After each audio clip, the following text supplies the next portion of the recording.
Hi, this is Matt Baker. Welcome to episode 3 in my series on the family tree of Christian denominations.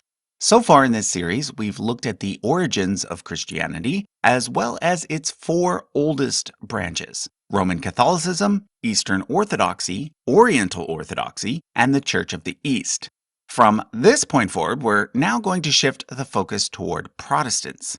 We'll start by looking at 3 of the earliest branches of Protestantism: Lutheranism, Anglicanism, and Reformed, all of which arose during the period known as the Reformation. And once again, I'm collabing with Joshua from Ready to Harvest.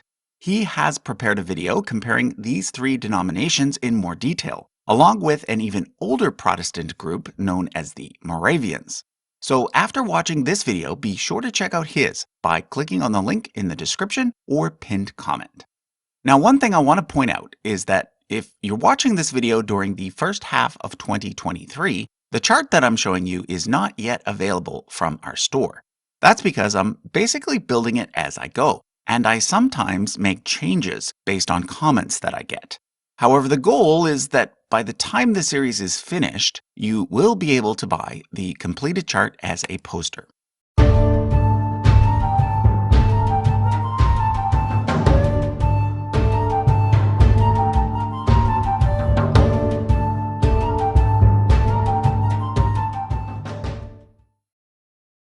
So let me begin by showing you a few changes that I made based on comments I received on episode 2. Last time, I incorrectly stated that the Maronite Catholics, Coptic Catholics, and Syriac Catholics all broke away from the Eastern Orthodox Church. The Maronites were actually independent and became affiliated with Rome during the 1100s after the First Crusade. And the Coptic and Syriac Catholics, they broke away from the Oriental Orthodox Patriarchates, not the Eastern Orthodox Patriarchates.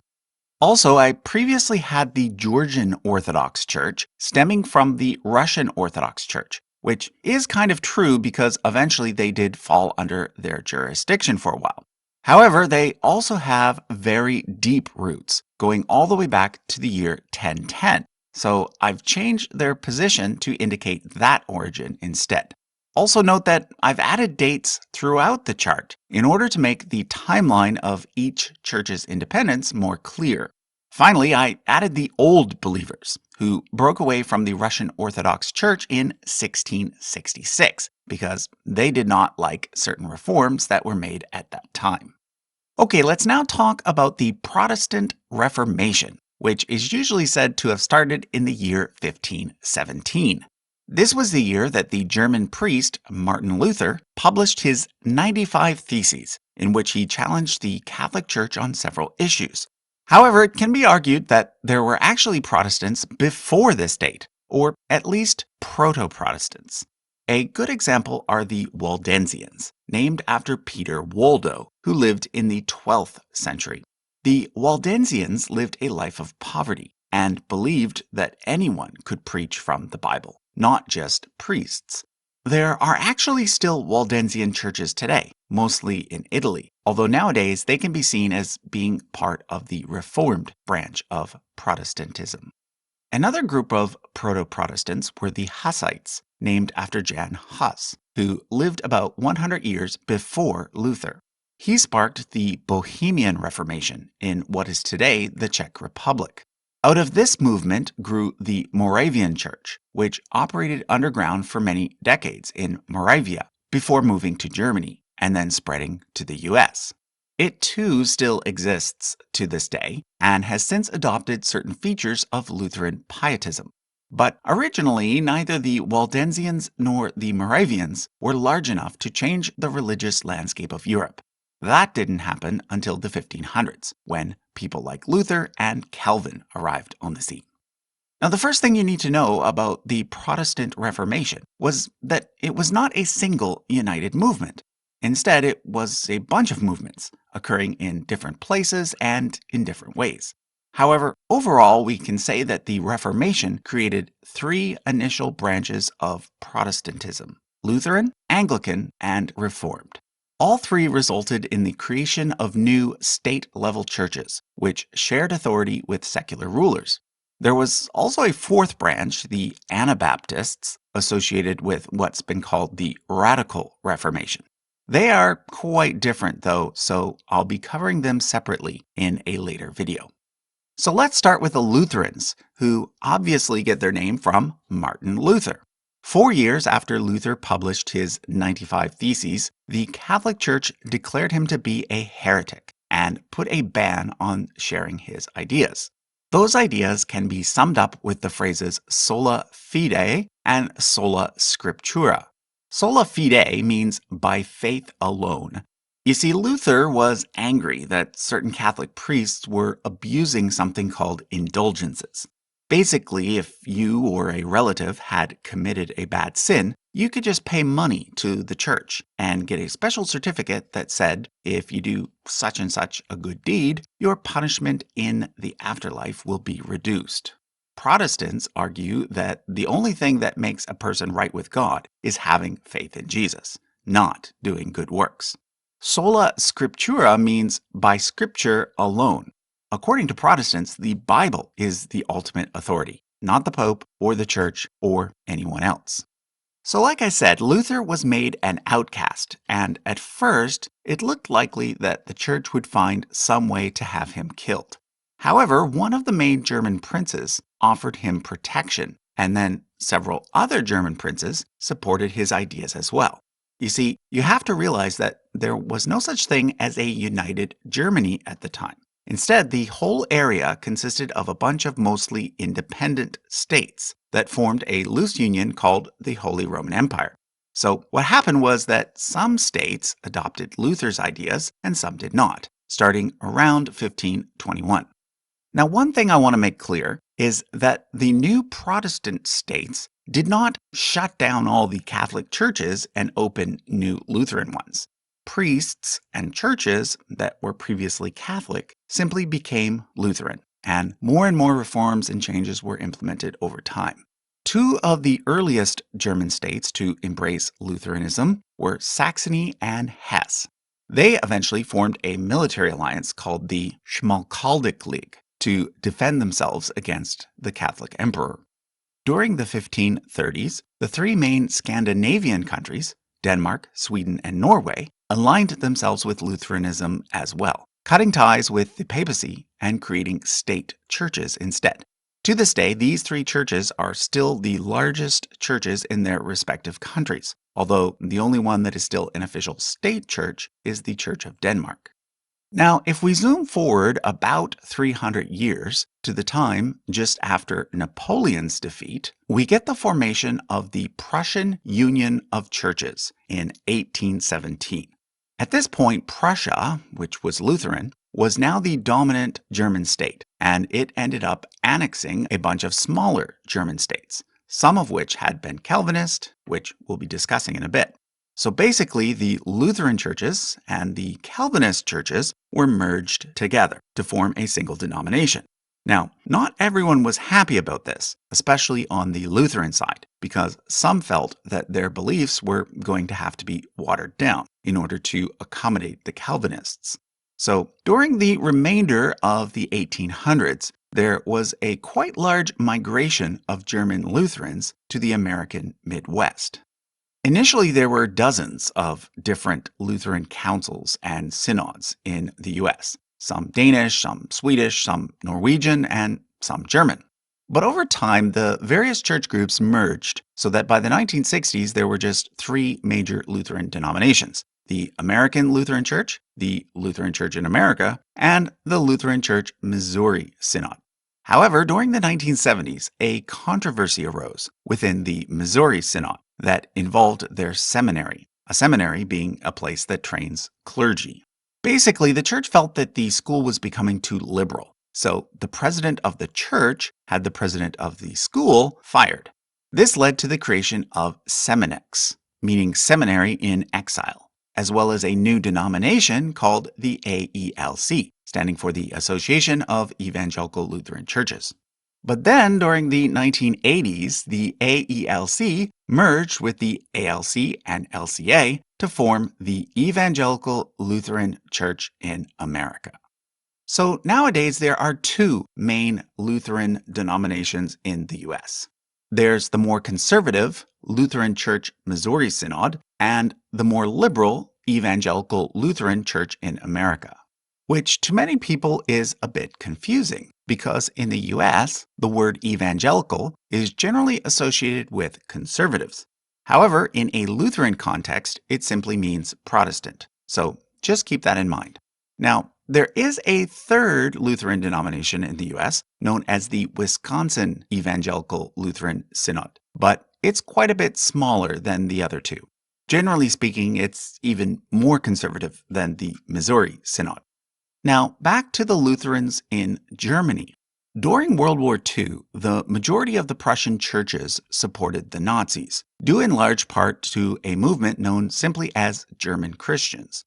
Martin Luther himself had been very anti-Semitic, so it wasn't hard for the German Christians to use his writings to support their cause. However, not all Lutherans in Germany were pro-Nazi. The Lutherans who opposed Hitler, led by Dietrich Bonhoeffer and others, eventually broke away and formed the Confessing Church, although Bonhoeffer himself was eventually captured and sent to a concentration camp, where he was later executed shortly before the end of the war. After the war, the Prussian church was reunited and purged of Nazi supporters. In 1948, several other German state churches joined together to form the Evangelical Church in Germany, or EKD. Initially, the Prussian church, now known as the Evangelical Church of the Union, remained separate, but in 2004 it joined the EKD as well. Today, the EKD, which consists of both Lutherans and Calvinists, is the largest Protestant denomination in continental Europe. The second largest Lutheran denomination worldwide is actually the Mekane Jesus Church in Ethiopia, which was founded by Swedish missionaries. Let's now look at the Anglicans. First of all, I should mention that some people don't actually consider Anglicans to be Protestants. They actually see them as being a sort of middle position instead, between Catholicism and Protestantism. This is because on the surface, their overall structure and traditions often look a lot like Catholicism. And when it comes to their beliefs, they don't really have a founding theologian, such as Luther or Calvin. But considering that the Anglicans split from Rome around the same time as the Lutheran and Reformed branches, I think it is fair to say that they are indeed a type of Protestantism. Now, the main church in this branch was and still is the Church of England. You're probably familiar with the story of King Henry VIII and his 6 wives, and how he argued with the Pope over whether or not he could get out of his first marriage, because it had not resulted in a son. Because the Pope would not help him, Henry decided to break ties with the Catholic Church and have himself declared the head of the church in his country instead. This occurred in 1534, and hence that's the date that's usually given for the birth of the Church of England. Now again, I want to point out that it's not as if all the Catholic churches in England were simply shut down in 1534 or that new Anglican ones were established. Not at all. The same churches and the same priests actually just continued on as usual.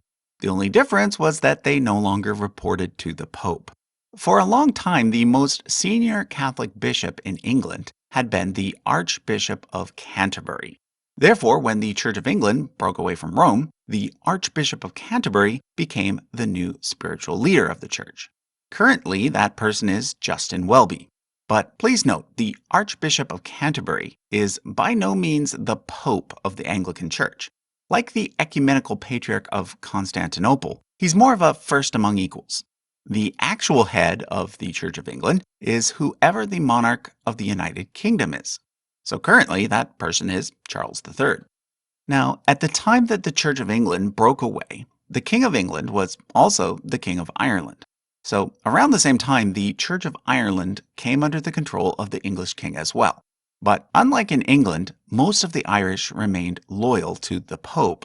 So what happened was that from 1536 to 1869, the Anglican Church of Ireland was the state church, even though Protestantism was the minority religion. Nowadays, most of Ireland is a republic, and there's no state church, and most of the Irish are still Catholics. Wales, by the 1500s, was simply a part of England, so they came under the Church of England. Although I should point out that in 1920, an independent church in Wales was formed. When it comes to Scotland, well, that's actually a whole other story, which we'll get to in a bit. Now, as the English started to develop colonies all over the world, they took Anglicanism with them. Initially, churches in colonies were simply part of the Church of England, but over time they gained independence. Of special note is the Episcopal Church in the USA. Basically, when the American colonies split away from Great Britain, the Anglican Church there split away as well, becoming known as the Episcopal Church. Episcopal meaning led by bishops. Over time, the Anglican churches in South Africa, Canada, Australia, etc. became independent as well, so that today, rather than just the Church of England, there are now 42 autonomous churches that together form the Anglican Communion. After the Church of England, the two largest are actually the Church of Nigeria and the Church of Uganda. And I should note that altogether, the Anglican Communion is currently the third largest division within Christianity, the largest being Catholicism and the second largest being Eastern Orthodoxy. However, that might be about to change because it looks as though the Anglican Communion is on the verge of splitting in two. The reason is that most of the leadership in the Western churches, in places like the UK, US, Canada, and Australia, support blessings for same-sex couples, whereas most of the leadership in the rest of the world do not. So, for example, the Church of Uganda and the Church of Nigeria are part of an organization called the Global South Fellowship of Anglican Churches. Just a few weeks ago, in February of 2023, they voted to no longer recognize the Archbishop of Canterbury as their spiritual leader. So it's yet to be seen whether the Global South Fellowship will leave the Anglican Communion altogether or whether some other resolution will occur. And I should point out that there are even some conservative Anglicans in the West who are also not happy with the current communion either. So, for example, some churches belonging to the Episcopal Church and the Anglican Church of Canada have split away to form the Anglican Church in North America, which is in communion with the Global South Fellowship, but not with Canterbury. Okay, let's now look at the Reformed branch, which is strongly associated with the French theologian John Calvin. In fact, the word Reformed is often used interchangeably with Calvinist. Now, most people associate Calvinism with its purest form, also called five-point Calvinism, and often summarized by using the acronym TULIP. However, I want to point out that there are actually several different versions of Calvinism, and that not all Calvinists hold strictly to the 5 points. Generally speaking, the main difference between Calvinism and other forms of Christian theology is that Calvinists believe in some sort of predestination, meaning that some people are destined for salvation and some people are not. But in this video, we're mostly concerned with denominations, not theology. So let's now look at the Reformed tree. Although the Reformed movement started in Switzerland, one of the main places where it really took hold was in the Netherlands. In 1571, the Dutch Reformed Church was established, and for over 400 years, it was the main Protestant church in the lowlands, also spreading to other countries wherever Dutch settlers traveled, such as South Africa. In 1892, there was a major schism in the Dutch Reformed Church, resulting in the creation of the Reformed churches in the Netherlands. However, in 2004, they merged back together with the main church, along with a few Dutch Lutherans, to form the Protestant Church in the Netherlands. In France, those who embraced Calvinism became known as Huguenots. However, in France, Protestants remained the minority and were often persecuted. They do still exist, though, and most of them now belong to a denomination called the United Protestant Church of France. Which brings us to the Church of Scotland, which ended up following a very different path than that of the Church of England. There, a theologian named John Knox led Scotland to embrace Calvinism, as well as a type of church government in which groups of presbyters or elders make decisions. Thus, this branch of Reformed Christianity became known as Presbyterianism. It spread to Ireland and then also to the American colonies, where eventually the Presbyterian Church of the USA was formed. Because of the nature of Presbyterian church governance, there were a lot of splits and mergers within American Presbyterianism. I won't show most of them. However, I do want to point out that because of the U.S. Civil War, the church was pretty much split in two in 1861, resulting in a new Southern-based denomination called the PCUS. That division stayed in place until 1983, when the two parts were merged back together to form the Presbyterian Church USA. However, a decade before the merger, a group of conservatives split away from the PCUS to form the Presbyterian Church in America. Another type of Christianity that is associated with Calvinism is Congregationalism. In the next episode, we'll be looking at the English Puritans and Separatists, who were among the first Europeans to settle in America. They had a theology similar to the Presbyterians, but had an even more democratic form of church governance. Basically, in Congregationalism, every local church is independent and can make its own decisions. Several of the early American colonies had Congregationalism as their official state religion, including Massachusetts, Connecticut, and New Hampshire. In fact, three famous Ivy League schools, Harvard, Yale, and Dartmouth, were all founded by Congregationalists. Over time, though, other denominations eclipsed Congregationalism in the U.S., so that nowadays it's actually one of the lesser-known branches of Protestantism. In 1957, the largest Congregationalist denomination merged with the ENR Church, which was a mixed Lutheran Reformed church, to form the United Church of Christ. Okay, so that's where we're going to end this episode. In about 3 weeks' time, I'll be releasing episode 4, in which we'll mostly be looking at the Anabaptists and Baptists, two groups with similar names but very different histories. For now, I encourage you to check out the video by Ready to Harvest, in which he dives deeper into some of the differences between Moravians, Lutherans, Anglicans, and Reformed. Thanks for watching.